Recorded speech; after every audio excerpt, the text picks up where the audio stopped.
Tell her, Courtney. Give her the old Fletman, Cohen, and Strauss.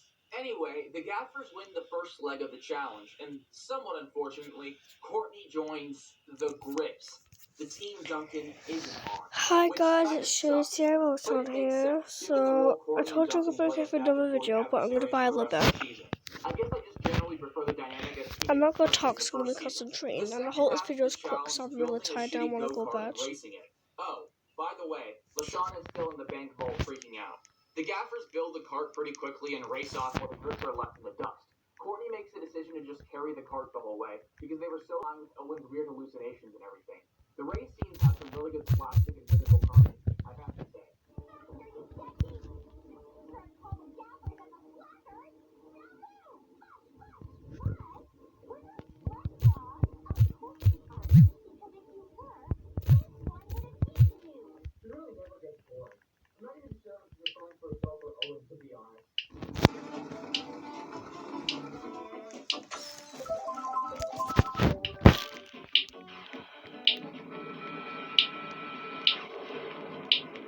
Anyway, even with the bullshit power-ups, the Gaffers just barely win the challenge and immunity for the episode, even without LaShawn. The time has come. Now tell me that is not the gilded crispy! As part of her settlement with producers, Courtney is granted immunity in this episode's vote, which Chris does not seem very happy about.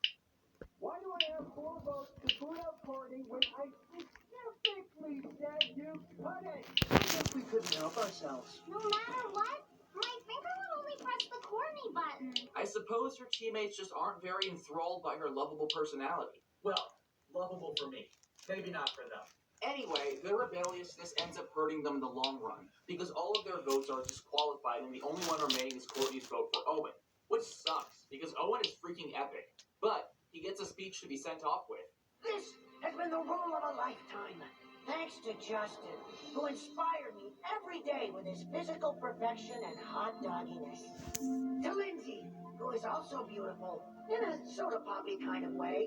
To Beth, who motivated me with her delicious crispy skin and her tender juicy cheeks. I swear, if somebody buys slip that, I got really pretty Anyway, quick. yeah, this episode is fantastic. Just hilarious the whole way through. I guess my only real complaint is just a nitpick, and it has to do with the fact that the first part of the challenge was effectively impossible.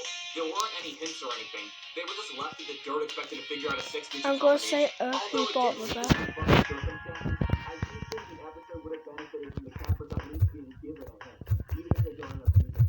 Whatever, not a big deal. The next episode, 1 Million Bucks BC, obviously named as a nod to the film 1 Million Years BC, focuses on caveman movies, which, I mean, is a bit of a weird topic. I'd imagine it was chosen more for the comedic potential it had than anything else. The girls are pissed off about Courtney's legal maneuvering into the game, but some are more frustrated than others. Lindsay feels like her role as leader in the Grips has been taken away, and she's frustrated about that. But Heather is a bit more excited about Courtney's reappearance. She starts having a plan to cut off Courtney's hair and making it into a wig for herself, because according to her, Courtney is the only other girl with hair that ever put dirt on it. Before the campers begin the challenge, Chris has to disclose a few of these alternative rules that Courtney will be playing under the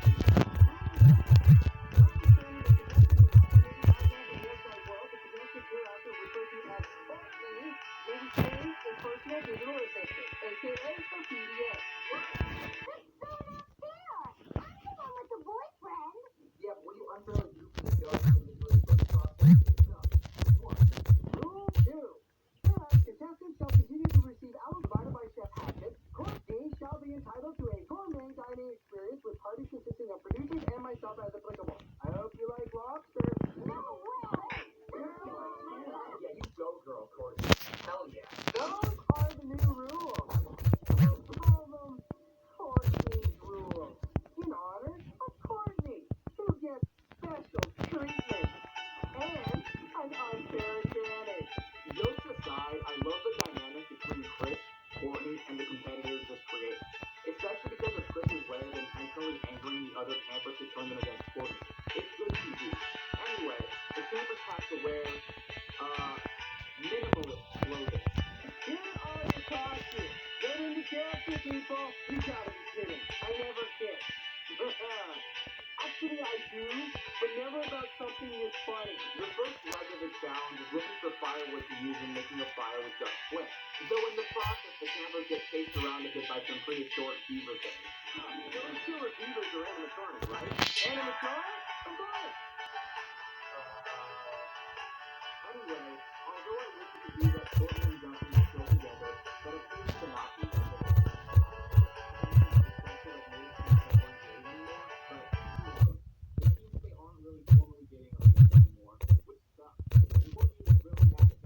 Good friendship with Gwen, which some people think was a mutual crush. I watched the show. I know what I saw between Duncan and Gwen. Nothing gets past me. I got them! Courtney's hair. Soon it will be mine. All mine. But I'm not crazy. I'm just small. Anyway, Duncan and Courtney both struggle at starting a fire, until Duncan uses a lighter heat enough to skip the whole flint process. And as someone who has experience with setting campfires the old-fashioned way, I definitely understand why he took that liberty. Though in the long run, he ends up losing his team the first half of the challenge once he's found out. Turns out, unlike the challenge in episode 8 of the first season, lighters are not allowed. The second challenge is essentially a sword fight with a bow. Was that a good bow fight? I don't know. It's also on 9 columns above a pit of tar. The first person to knock the other one over wins. It's a pretty fun sequence, especially when Beth writes Heather. I'm happy for her. Looks like Lindsay's blood-curdling screams have attracted a swarm of prehistoric pterodactyls. Cool special effects, man. Film watching. During Duncan and Harold's run, one of the killers. Because of this, the final match is Duncan and Courtney on the same column. I couldn't have said it better myself, Quit trying to make out with me. Oh, you're going to kiss. It's the end of my phone.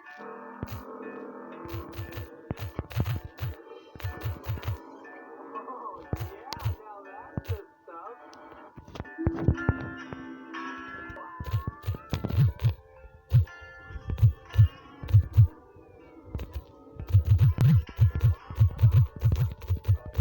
I love this fucking show so much. So much. Anyway, Courtney seals the Grip's victory, and as a reward, they get a huge barbecue. Except Steph accidentally lets it fall back into the tar pit. So, no one really comes out of this episode any better off. Except for me, of course, because this episode is hilarious. So many iconic moments, even past the Duncan. Guys, I guess me and Sarah are going to be dating in this game, I guess. So, I'm going to be lesbian with her. I'm a boy, actually. I am a boy, guys, but since I'm a girl in this game, we might be lesbian. Like Olive from someone Seek in that one video, Seek was so sour. So I brought back Seek, who was one of my favourite people to play with in my videos. So that was one of my favourite videos ever. Yeah, you can drop me anywhere near the station. What?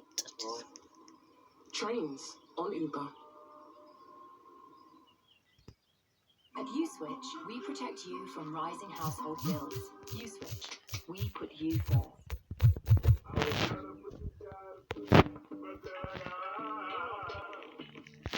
Oh no, what's When they happening? mean the world to you, having Pet Plan Pet Insurance can help you get them the best care. Save 10% when you sign up at petplan.co.uk.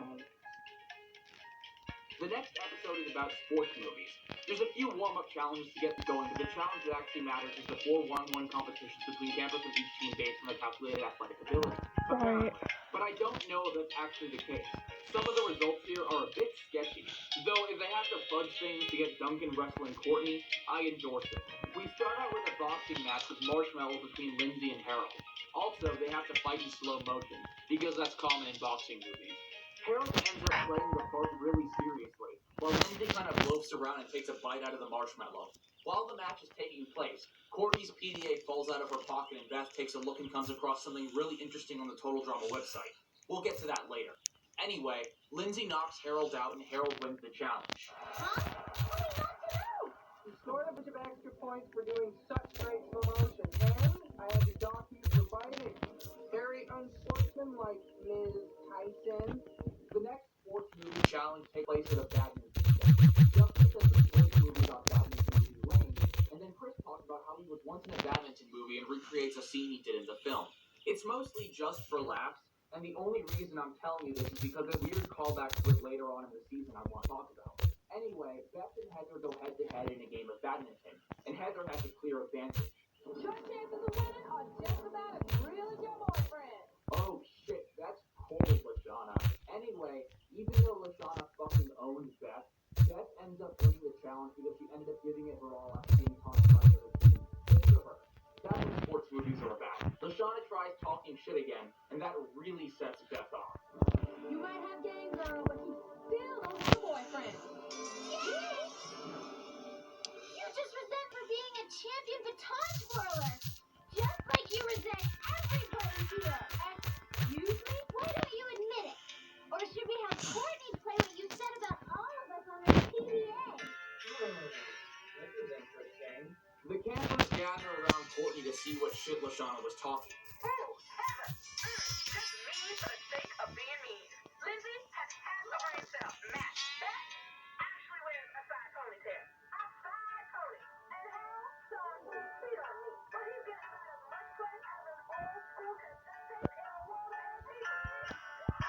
Coincidentally, she only seemed to spend time talking shit Yes. about the campers who would make it to the show 7 episodes later. That's a nitpick, but I'll just have it pointed out. Also, she's on the wrong side of the car.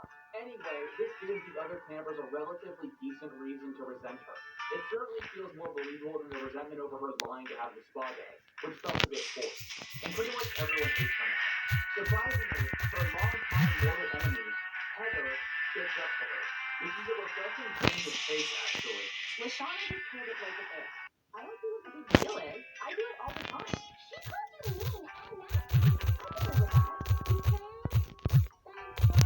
So the next round is a wrestling match between Duncan and Courtney. Hell yeah! They also have to compete in a ball pit, which, okay, I guess. I'm sure nothing seriously gross will happen.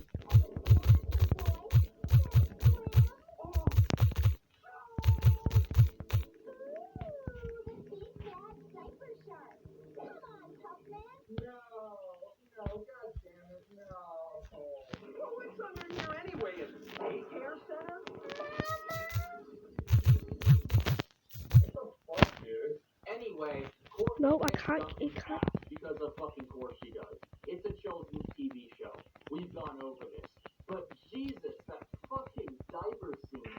Ugh, so gross. The final bit is a slam dunk competition, which is Hi dope. guys, I love look at these how shows. look at my money. 222. That's that one player in Squid Game. Like the whole team might be under a minute. Lashana wins though, and makes Justin look like a fool. The tiebreaker match for immunity is decided by a cheerleading routine, which according to Chris, should be made to admire someone who deserves it. Oh, I got it. Let's cheer for Norbert Swinlow. Who? The inventor of the pom-pom? Duh. Yeah, Heather, idiot. Time! Gappers up! Well, Chris, we, Courtney, she's my pal. She loves the PDA and she's an organized gal. Lindsay and Justin might be dumb, but I'd be so proud if they call me that. Heather, queen of beats. Starting right down for a grooving beat. And Harold's the best. He's quite a guy. He's beefy and scrawny, but he's got my eye. Nothing for me, Lashana? Nothing? The reception to Lashana's upbeat appreciation routine was actually kind of positive, but it wasn't any match for the grip style.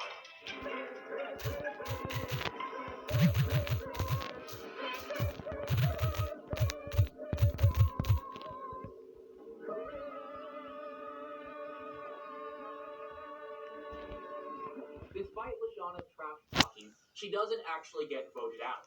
Duncan and Harold were actually touched by Lashana's attempt at getting their friendship back, and instead voted for Heather, who certainly has been unlikable for a much longer period of time. Really, I'm surprised she's made it this far. But hey, at the very least, both Heather and Lashana seem to have found an unlikely friendship through their mutual struggles. Heather, if it's worth anything, you can count me as a friend. Just don't tell anyone I said so. And if this ends up on the TDA website, I'll pretend it was all CGI. Hey, something to remember me by. And to wear next time your hair looks as bad as it does today. Or not. I guess not. The next episode is based on spy movies, and it starts out with Chris essentially kidnapping all the campers and waking them up in an underground cave set to start out. There are a lot of James Bond references here. It warmed my heart to see Courtney immediately try to check on Duncan when he is tranquilized, by the way.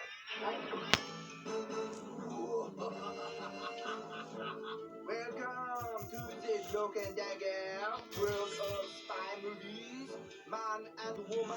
Dude, what's with the bad Jamaican accent? Jamaican? More like Japanese. No! Swedish! French! Kinda sounds Italian to me. It's pretty clearly Jamaican. Also, the campers are being merged. Took long enough, to be honest. Breaking us up? After all we've been through? Life begins after school. That's when we bend all the rules. In a place where we belong. I'm 16, starting to find my way down here. I'm gonna start the law today. That's a classic bit. Highlight of the season right there. The group discovers an elevator to exit the cave with and arrives in a room with a task of maneuvering a deadly security system to steal some mysterious item at the center. That does not look easy. Lashana, Harold, and Duncan help each other out, and Lashana brings up the idea of the three allying together once again. And although there is some resistance, Duncan and Harold end up agreeing.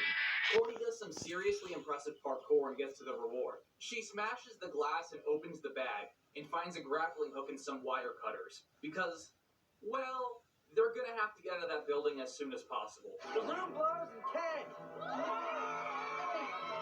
7, 6, 5. I'll miss your smile! No, I'll miss your smile! We'll all miss your smile, hot stuff. I'm too knowledgeable. Dang guys, this video is very short. I'm kinda angry that I got rolled off, but to be honest, I didn't even do anything.